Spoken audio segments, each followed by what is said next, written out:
tama sa isip at sa salita. Dapat tama, lalo-lalo na sa'yo ba? Ilabas na ng COMELEC ang listahan ng mga kandidatong may pinakamaraming campaign ad sa telebisyon at radyo. Binasura naman ng COMELEC 2nd Division ang petisyon kontra sa pagtakbo ni dating Pangulong Joseph Estrada bilang alkalde ng Maynila. Saksi si Tina Panganiban Perez.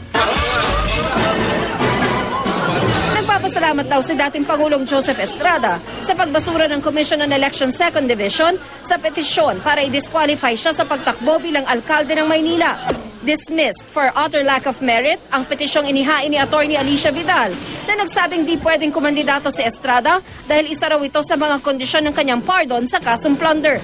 Paliwanag ng COMELEC 2nd Division, naresolba na ang isyong ito noong 2010 nang ibasura ang dalawang disqualification case na inihain din laban kay Estrada noong tumakbo siya sa pagkapangulo. Dati nang nilinaw ni Vidal na walang politikong nagudyok sa kanyang isang paang petisyon, kahit na aminadong dati siyang abogado ni Manila Mayor Alfredo Lim. Paniwala ni Erap, ang katunggali niyang si Lim ang nasa likod ng disqualification case. Siya dati ko namang kaibigan at kahit na paano nagkatulungan kami, sana lumabas siya ng parehas. Huwag na itong mga disqualification proceeding. Huwag na mga dirty tricks, huwag na. Tumanggi magkomento si Lim sa mga pahayag ni Estrada. Wala naman daw kasi siyang kinalaman sa petisyon.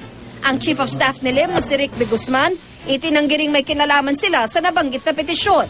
Sabay sabing kahit sinong abogado at mamamayan ay maaaring maghain ng petisyon. Patuloy na sinisikap ng GMA News na makuha ang reaksyon ni Vidal. Paglilinaw naman ng COMELEC, di pa pinalang desisyon ng 2nd Division. Pa lang ito, sinabi ko kay President Erap, division ruling pa lang yan. Pwede pang ma-reconsider yan sa in-bank. Sa lungsod naman ng San Juan na baluarte ng mga Estrada, kasado na ang kampanya ni re-electionist Mayor Gia Gomez. Housing ang aking centerpiece project. I would like to have an in-city housing for our people. Makakalaban muli ni Gomez sa mga negosyanteng sina Edward Doy San Pascual Jr. at Alton Glenn Angeles. I go for transparency. Isipin mo, city kami, wala kaming sariling palengke na matatawag. Privatize ang sementeryo namin. Started my career as a political servant when I joined Kiwanis International.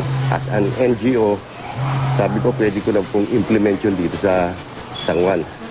Ang anak naman ni Mayor Gomez na si Congressman J.V. Ejercito, lumalabas sa broadcast log ng COMELEC na siyang may pinakamaraming campaign ad sa telebisyon.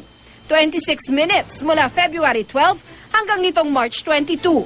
Pumangalawa sina Richard Gordon at Ernesto Maceda sa airtime na 23 minutes, habang pangatlo si Mig Zubiri na may 19.25 minutes. Pagdating naman sa radyo, pinakamarami ang mga patalastas ni Senadora Loren Legarda na umabot sa 44 minutes sa parehong panahon. Sumunod si Cynthia Villar na may 19 minutes at June Magsaysay na may 10.5 minutes. Ako si Tina Panganiban Perez, ang inyong saksi.